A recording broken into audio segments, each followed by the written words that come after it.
ఖమ్మం జిల్లా పెనుబల్లి టేకులపల్లిలో అమ్మ ఆదర్శ పాఠశాలకు చెందిన బాలికల వసతి గృహంలో విద్యార్థులు సమస్యలతో సహజీవనం చేస్తున్నారు. వసతి గృహంలో 100 మంది బాలికలకు ఒకే మరుగుదొడ్డి వినియోగించాల్సిన దుస్థితి నెలకొందని విద్యార్థులు వాపోతున్నారు. మిగిలిన మరుగుదొడ్ల పరిస్థితి అధ్వానంగా ఉందని, వాటిని శుభ్రం చేయాలంటే తమ వద్ద నుంచే డబ్బులు వసూలు చేస్తున్నారని ఆవేదన వ్యక్తం చేస్తున్నారు. భవనం స్లాబ్ పైకప్పు పెచ్చులు ఊడిపడి గాయాల పాలవుతున్నారని విద్యార్థులు తెలిపారు.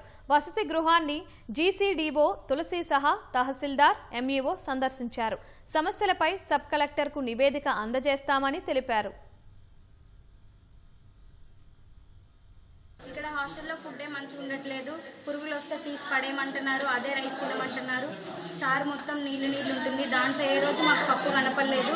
మజ్జిగ మొత్తం ఫోటో తీసేటప్పుడేమో పెరుగు ఫోటో తీస్తున్నారు, మాకు పెట్టేటప్పుడేమో నీళ్లు పెడుతున్నారు. ఫ్యాన్లు తిరగవు, పైన లైట్లు సరిగ్గా ఉండవు. మెయిన్ చేస్తే నిల్చోబెడతారు, వాటికి టైమింగ్స్ ఉండాలి.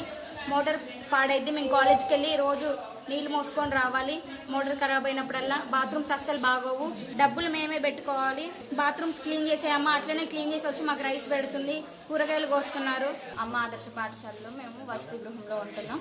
ఇక్కడ వాష్రూమ్స్ అయితే అస్సలు బాగాలేదు. ఒక్క వాష్రూమే అందరం యూజ్ చేస్తున్నాం. టీజీఎంఎస్లో హాస్టల్స్లో ఉన్నటువంటి ఇబ్బందులు ఏవైతే ఉన్నాయో పిల్లలు మొదటిసారిగా మొన్న నైట్ మాత్రమే నా దృష్టికి తేవడం జరిగింది. వెంటనే వచ్చి ఇమ్మీడియట్గా ఆ సమస్యలన్నీ కూడా ఏ రకంగా పరిష్కారం చేయగలము పై అధికారుల దృష్టికి తీసుకెళ్లి ప్రతి సమస్యని వీలైనంత త్వరగా పరిష్కరించడానికి మా ప్రయత్నం చేస్తాం.